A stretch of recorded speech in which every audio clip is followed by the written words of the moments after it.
Now it's time for some New York Mets baseball talk. Here's Gary Mack bringing you the latest news and analysis from Mets Nation and the world of baseball on another edition of Mets Musings. And hello and welcome to episode number 285. Yes, 285 of Mets Musings. Hope everybody had a great week out there. Mets playing a little bit better. That's about the best thing I could say.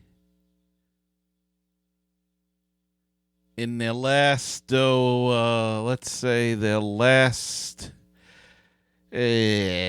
last week, they've gone 4-3. Should have been 5-2. Could have been 6-1. But it was a winning record. Still struggling, though. Can't put together that long streak, that 7-8 game winning streak that they need to get past over the hump of 500. And that's the tough part. They took 2 out of 3 from Pittsburgh this past weekend. Should have swept, but the bullpen blew Saturday's game after a 7-1 lead. Monday night had a great performance from Robert Gsellman. He drove in 2 runs and pitched into the 7th. Nice performance by him. Tuesday, Tyler Pill, MLB debut, pitched it in out of trouble. He left with the lead. Cabrera blew it when he dropped a pop-up in the 7th. But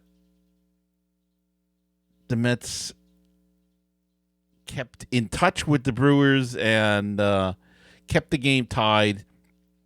Jay Bruce hits a walk-off single in the 12th. Last night, DeGrom had nothing. Nothing. It was like watching batting practice. They lose 7-1. Today, they lose 2-1 to a great pitching performance by the Brewers, Chad Anderson, I believe it was. And yesterday, too, a good performance by Junior Guerra of the Brewers. So it got so bad last night for the Mets that Mr. Met flipped off a fan. Yep. He flipped off a fan. This is the big story in New York. Mr. Met flips off a fan. The guy that was in the costume has been terminated. And this is the big, nowadays everybody has a camera. Everybody's got a video going. And there's a video of Mr. Met flipping off this guy, giving him the bird. And actually, I think it's pretty funny. And hey, you're going to wear a costume like that. It gets hot, sweaty. People are picking on you the whole game, making fun of you or whatever. You're going to I think the guy just reacted, just had enough. Now, in the video, stuff is being said to him, but we can't make it out. So we don't know whether the guy was cursing at him, whether the guy said he was asking for an autograph or a picture or something. We don't know for sure. You can't really make out what he's saying, but look, he shouldn't have done it. He's representing the team. He's representing the organization, and he shouldn't have flipped the guy off. But I got to admit, I laugh every time I see the picture or the video of this. It's just funny.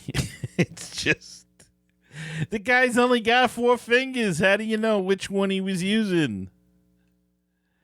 Anyway, today is also June the 1st. It is the 5th anniversary of Johan Santana's no-hitter. The only no-hitter in Mets history. 2012 in Citi Field, Johan Santana pitches the no-hitter. It was never the same again. But that's not true. He pitched after that and pitched, I think, a couple of good games, and then his shoulder went and he had the problems, never really could come back from it. But, yes, June the 1st, 5th anniversary of Johan Santana's no-hitter, the only in New York Mets history.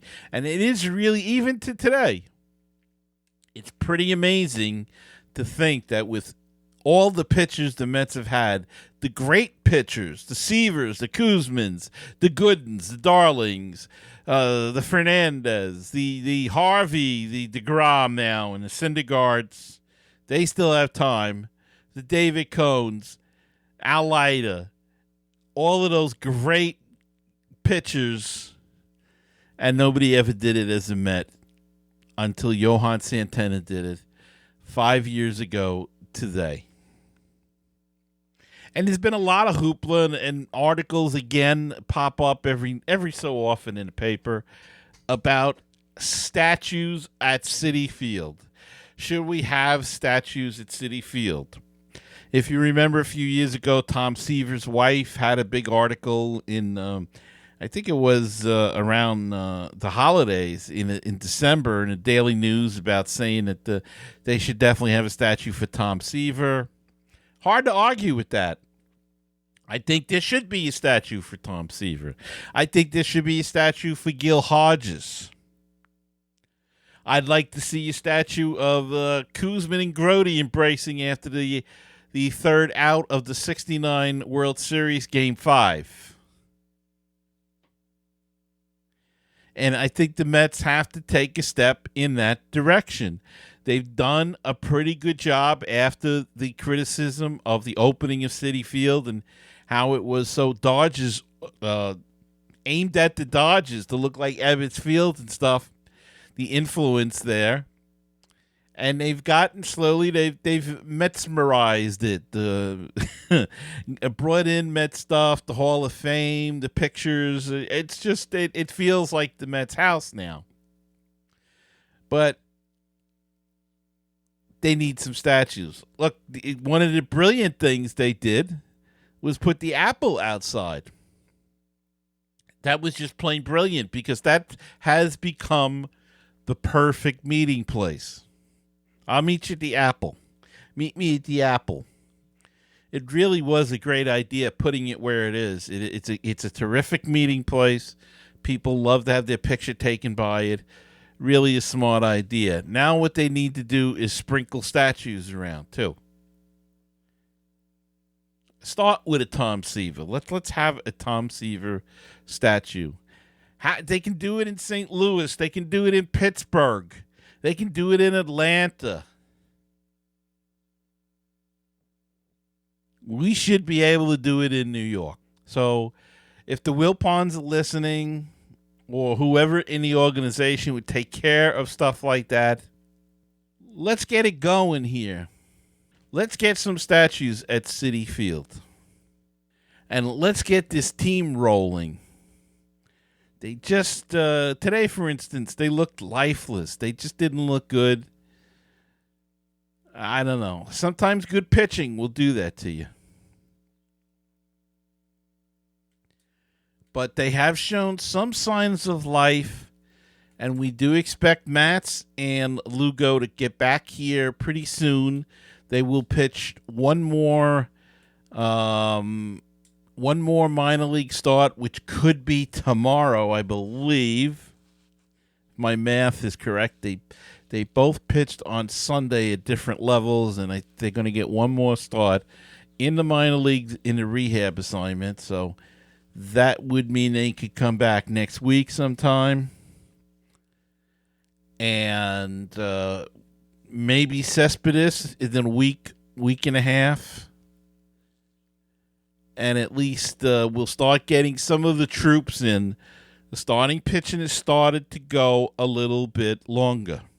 Tyler Pill, I don't know if I mentioned this. Yeah, I think I did.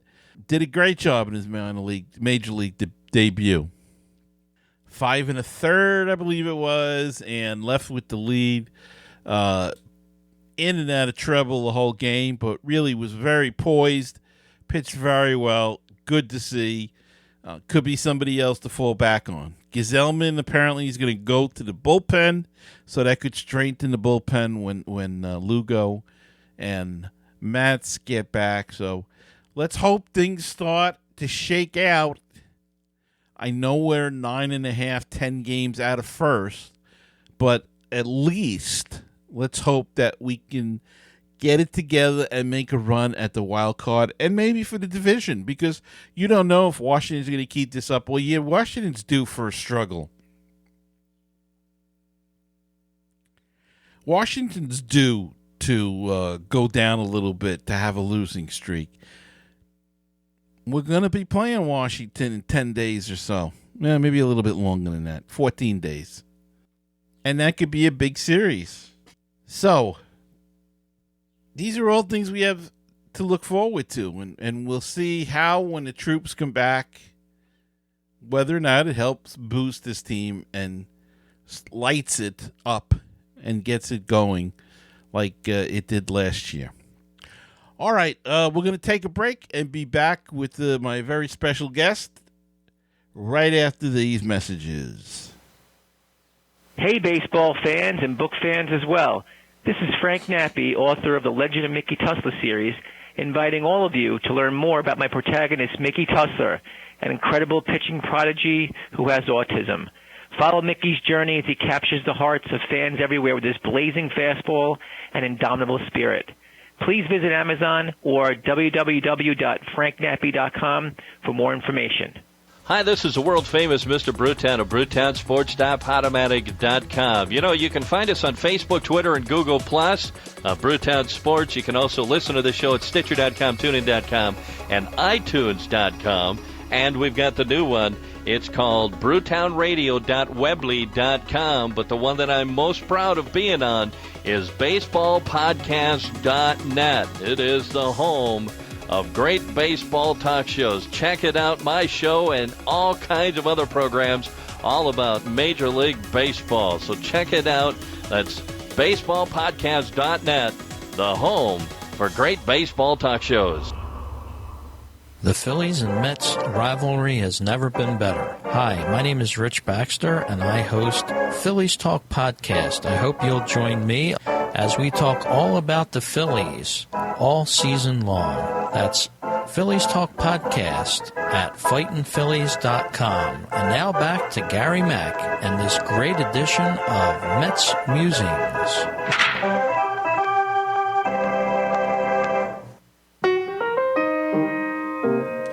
516-619-6341. That is the comment voicemail hotline if you'd like to be a part of the show. And drop us a line, leave us a comment or a voicemail, question, anything at all. Call that number, 516-619-6341. Or go to MetsMusings.com and click on that widget in the middle of the screen, and that's a speak pipe, and you can leave a voicemail right through your computer through your computer's microphone. Or if you prefer to do things the old-fashioned way, send us an email at metsmusings@gmail.com. The Facebook page is facebook.com/groups/MetsMusings, and the Twitter handle is at MetsMusings1. And if you'd like to help out the show, check out our Patreon page. Check out the campaign at patreon.com/MetsMusings.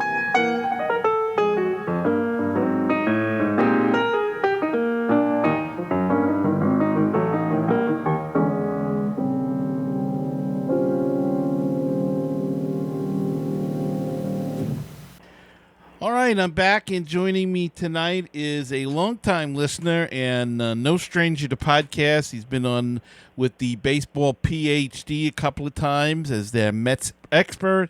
He is Jeff Cohen from Long Island. And, Jeff, thanks for coming on the show tonight. My pleasure. How you doing, Gary? I'm doing well. Better than the Mets did today, Jeff. You went to the game today. So give us a little feeling about the game today. I tell you, it was really kind of boring. They had no life in them at all today. Zach Wheeler was pitching okay.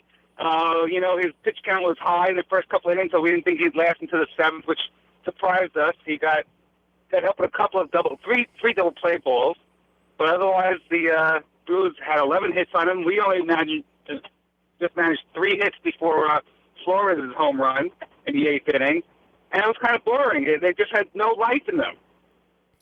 Yeah, whatsoever.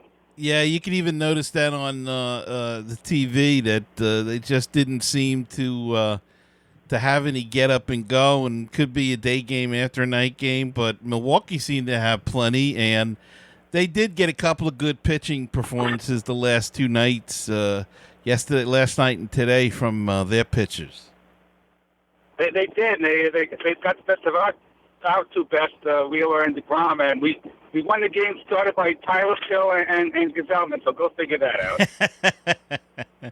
Well, isn't that the way this season has gone? It's been sort of a weird season so far.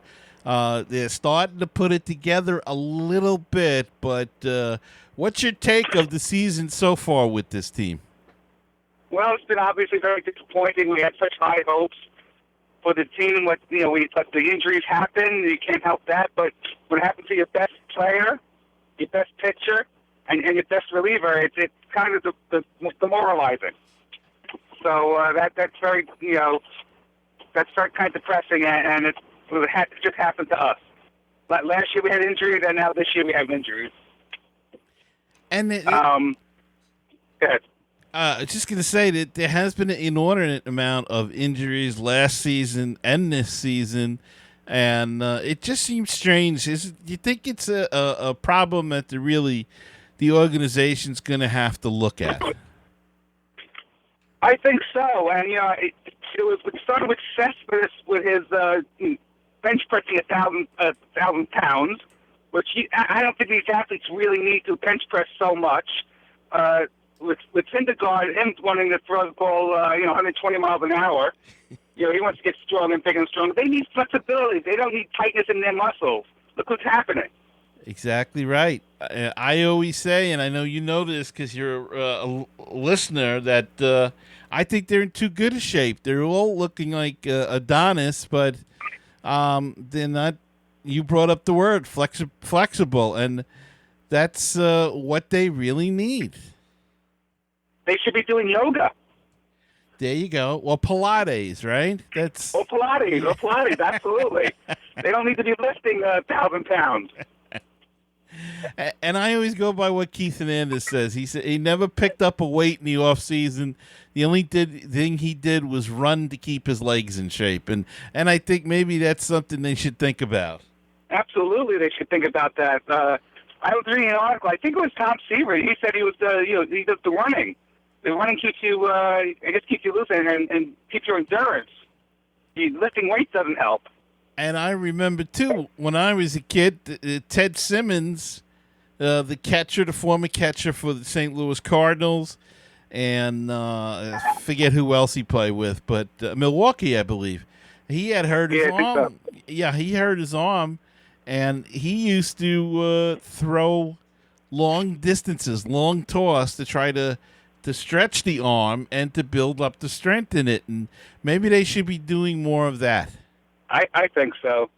This year we had an extended spring training. They had because of the World Baseball Classic. So you would think they would be able to stretch their pitchers out going 7, 8 innings. They can't last that long for whatever reason. The first 2 months of the season, they just don't last more than 6 innings. I know lately they've been getting to the 7th, but for the most part they've been going to the 6th inning, and they've been overusing the bullpen. And where do you think that the fault lies with that? Is that with Terry or is that with the pitching coach? I think it's just an all new baseball mentality where you only can go 100 pitches, or you only have to have 7 innings of per start. I think it's the whole new baseball mentality these days, which I think is just ridiculous. But that's, I guess, the sabermetrics where there's a finite number of pitches that you have, and you have to conserve them. You know what? My theory is, and I know obviously no baseball expert, but I think if you're pitching nice and well without any stressful innings, without any batters on base, and you're going through the lineup fairly easily, there's no reason why you have to take them out after 100 pitches. But if you're pitching with runners on base and there's always stress every inning, well then yeah, you got to remove them. But if you're going nice and easy, why take them out? I couldn't agree with you more. And the big question was last week was Gazelman was pitching at home and pitched a nice game and 6 innings, and they took him out. And relief pitcher, I forget who it was now, blew it for the Mets, and they lost the game again against the Brewers. And that's a game I was at last Wednesday. So yeah, exactly. No reason why he only had, I think, 83 pitches that game, and they could have left him in there. But I think, as you said, they get in love with the sabermetrics and these numbers and babying these pitchers, and I think it's to the detriment of the player. I know DeGrom is 28 years old now. He should be going, 7, 8, 9 innings, especially when he's pitching well. I mean, obviously yesterday it was just a bad day, but the other day he went to the 8th inning or something, and then they take him out. Well, you know what? If a pitcher is pitching well, why take him out? I don't get it. I don't either, but as you say, I think it's an epidemic throughout baseball. I think so. I think that's the way it is. Yeah. All right. Let me let's throw out a couple of names there and give your opinion on those. Travis d'Arnaud. Travis d'Arnaud. He was supposed to be he was supposed to be the big name in that Dickey trade, and it turned out to be Syndergaard. I'm still waiting for him to show his promise. I don't think he'll ever come. It's too bad, though. He seemed like he was going to be the catcher for long term, our next Jerry Grody or Gary Carter. But I think this is probably his last chance. Rene Rivera is a good backup, and he's been doing well lately, but he's just a career backup. I think that we got to go out and get another catcher, someone who can be there for long term. Mm-hmm. And, it's strange. I watched d'Arnaud, and it doesn't seem like he has a lot of, what's the word, a catching IQ or baseball IQ. Like case in point was that the bunt that he let drop and then couldn't throw the guy out at first. That happened today's game. Tried to go for the double play. Never threw to second, even though he would have had the guy by a mile. And then threw to first, and the pitcher beat it out to first. So, and the pitcher beat it out, yeah. We were shocked about that. I just don't know if he's got the IQ. And that's not saying he's dumb. I mean, what I mean is the natural reactions, the natural feel for the game, as some players do. You're right there, Gary. And you would think that the guy's played baseball his whole life. I mean, you learn that in Little League, and you had years in the minors to expand on it. Mm-hmm. But they don't. They learn on the job training at the big league level, which they shouldn't be able to do. All right. How about Michael Conforto? Michael Conforto, he started off pretty well. He's in a little bit of a slump now, but he's going to be the real deal. I think he has a nice, sweet swing. He hits the ball off field, and I think he's going to be really a starter comp. You can't do that right. You can't paint the right inning to start the All-Star game. Well, no matter what happens, he's going to be our All-Star representative this year because he's doing very well. He's batting over 300. He's hit 13 home runs, so he's among the league leaders there. So I think he's going to be our starter in the future. Him and Cespedes the next couple of years is going to be really nice to watch when Cespedes gets back. And he's playing good defense as well, and that was the big knock. Supposedly, that's what the scouts said, but he's really surprised everybody with his defense. I know. Let me ask you something, Gary. When Cespedes comes back, they're going to put Conforto in center. Why can't they put Conforto in center now and move Granderson to left, where at least Conforto gets used to playing center? That's an excellent question. My only guess is they probably figure that Granderson is comfortable there now, and they're trying to keep him as comfortable as possible to get him hitting. And that could possibly be the only reason that they do that, and he'll probably be sharing some time in center as well as right and left, I would imagine, because he will be the odd man out.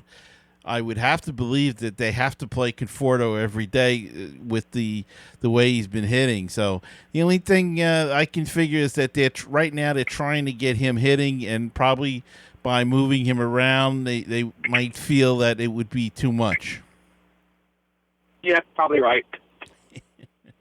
All right, let me throw a couple of guys at you, and what do we do with the Jose Reyes and Asdrubal Cabrera? Oh, boy. Struvel's not playing as well as he did last year. Last year he was really fine, where we were really surprised with the way he played last year. Not doing as well this year. And Reyes, he really wanted to be a Met. He's back being a Met this year, and he's just struggling. I would like to see him bunt the ball a little more, just to make the infielders move a little. But I think they're both going to be short-lived because I think Rosario's going to be here sooner than later. I think he'll probably be here once that magic Super 2 date passes, where he's not arbitration eligible earlier. Mm-hmm. So I think that's the date that they're waiting for, and I think he's going to be here probably July or August, especially if they're not doing. It's not going to get toward the 500 mark. I think so. I think he's knocking on the door and deserves to be here, and will be here sooner than we think. I hear that June the 4th could be the Super 2 date. Not sure, but that's one date that I heard. So within a week or two, we're going to have the Super 2 date, and I'm sure Rosario will be up. I don't think Smith will be up because we don't really have a need. But then it becomes the interesting question. You have Cabrera, and you have Reyes, and you have Flores hitting like crazy now. And Terry Collins always said, if you hit, you'll be in the lineup. Yeah, you would think Flores would be there every day now. He's hitting great against everybody, righties and lefties. You would think he'd be in the lineup every single day now. But that's obviously manager's decision. And, he's not the best third baseman in the world, but if he's adequate and he's hitting the ball, they'll play him. And I noticed usually with the problems with him at third, usually was with his throwing, and I noticed his throwing been a lot better lately. So I don't know whether it's something they've worked on. Sometimes I think he thinks too much before he throws, and really, if you just catch the ball and get rid of it, your chances are you're going to be a lot better off than thinking where you have to go with it. That's something you do before the play, and right. Exactly. It's a reactionary position at third base. So hopefully he started a couple of double plays. I think last night, or was it maybe one today, on a shot hit down to third. So maybe he's going to come along with that. But you're right. He's been hitting righties and lefties now. So how you can keep him out of the lineup, and if they bring up Rosario, they could have a good young infield there with Rosario and Flores and eventually Dominic Smith, and who knows, maybe Gavin Cecchini at second base. It's going to be an interesting. They do have some people down there that can play, and we have to see them in action. Well, they do, and Duda's going to be gone next year, so you have Ben Smith there. Mm-hmm. Neil Walker, I doubt they're going to re-sign him, especially the money he's looking at. So you're right, Cecchini or maybe Cabrera can move over to second base.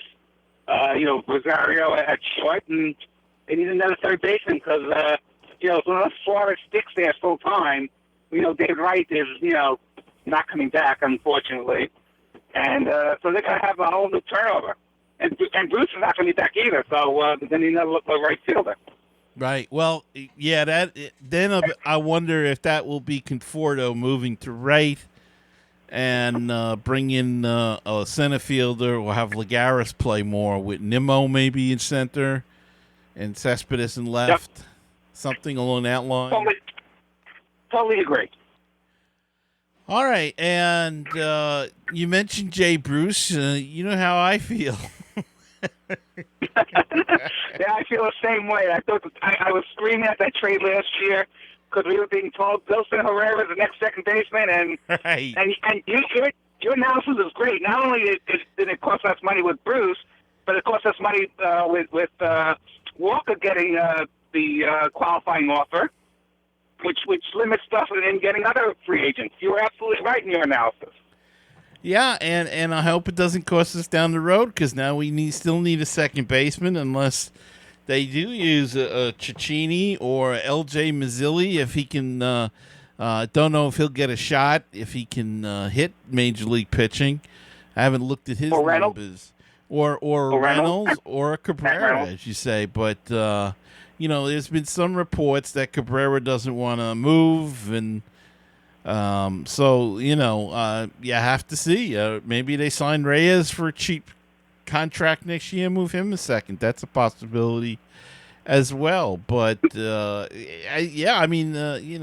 Herrera was the guy, and now we don't have that anymore. So, I know. I know. Hey, Gary, I tell you, I read today's game, and watching when Bruce came up, when Duda came up, when Granderson came up, they had third base open. They're giving them a hit. Mm-hmm. Push it down third base just to get on base, just to start something, because they were so lifeless today. Right.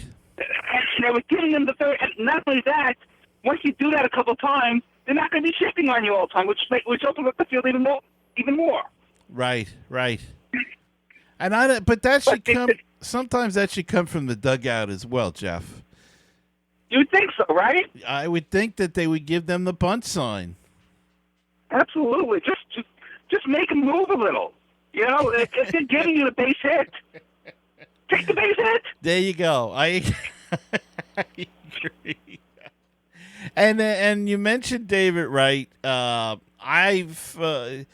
have a feeling that mid-June, after the 60th game of the season, that there is a possibility we may hear that he's retiring. Any thoughts on that?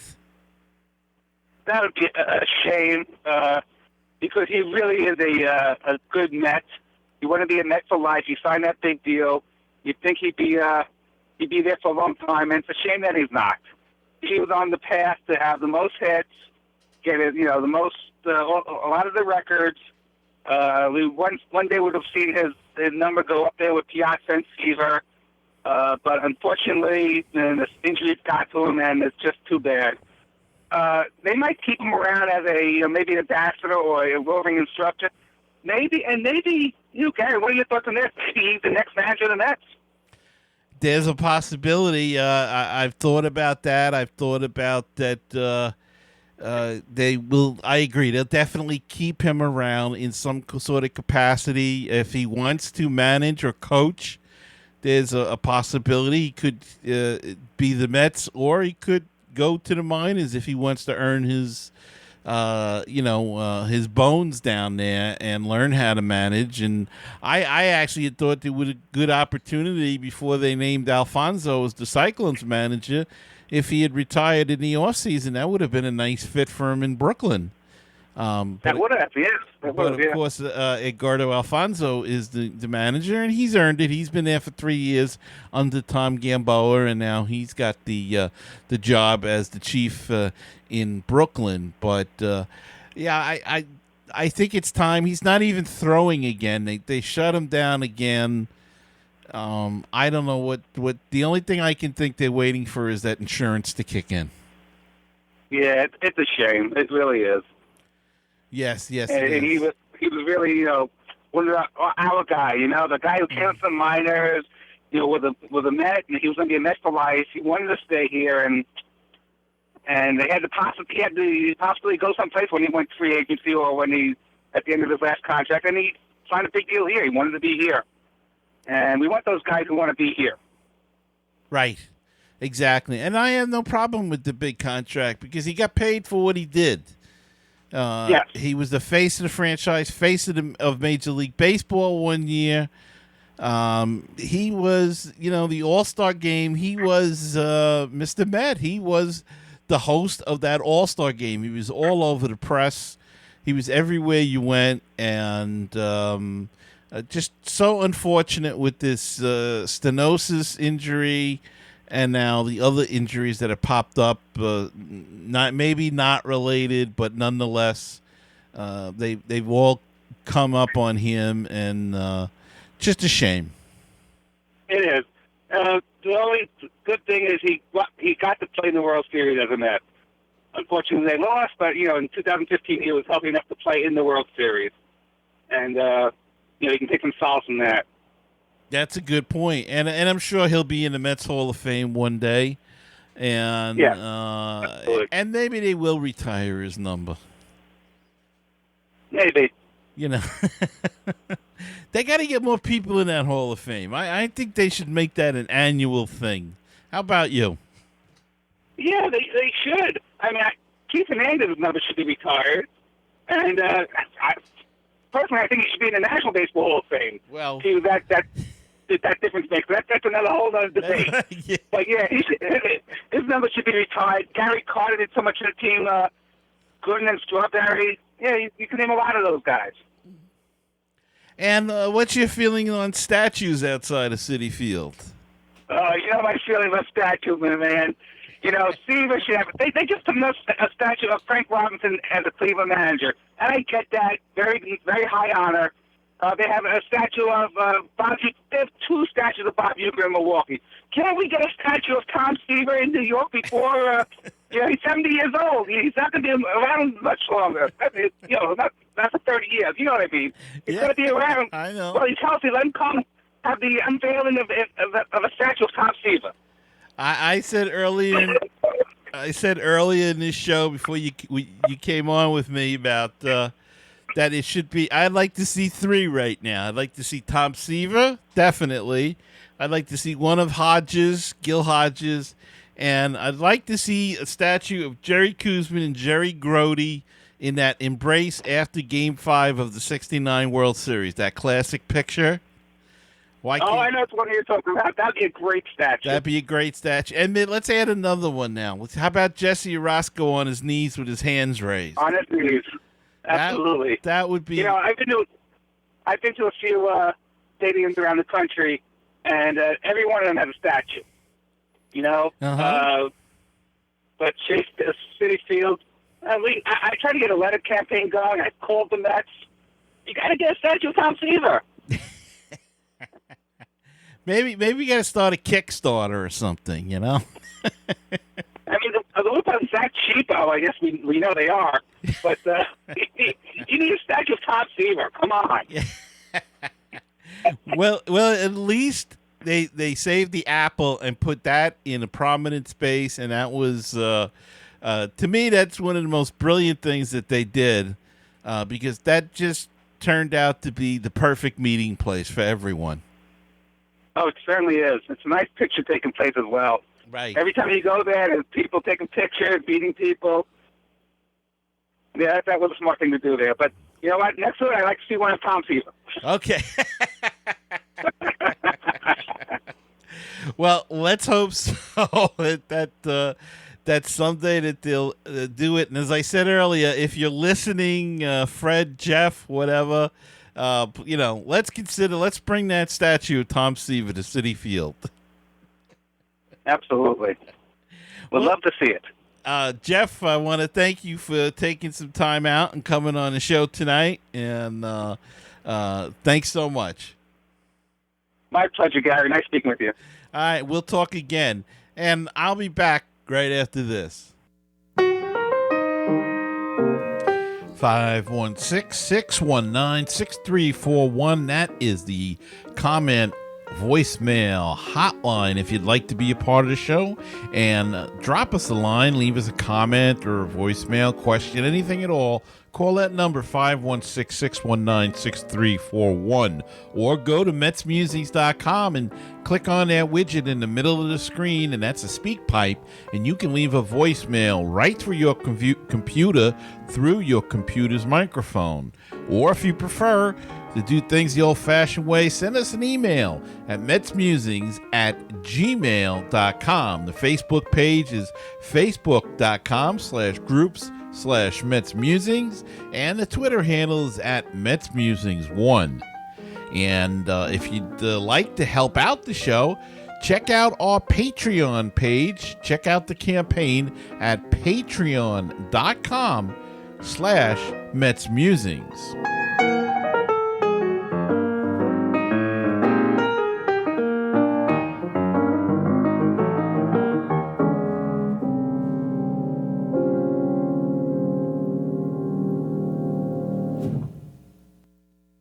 Well, that does it for this edition of the podcast. This edition is brought to you by our Patreon supporters. If you would like to help in keeping this podcast going, I urge you to check out our Patreon campaign at patreon.com/MetsMusings. So thanks for listening to this episode, and until next time, keep the faith, stay optimistic, and let's go Mets.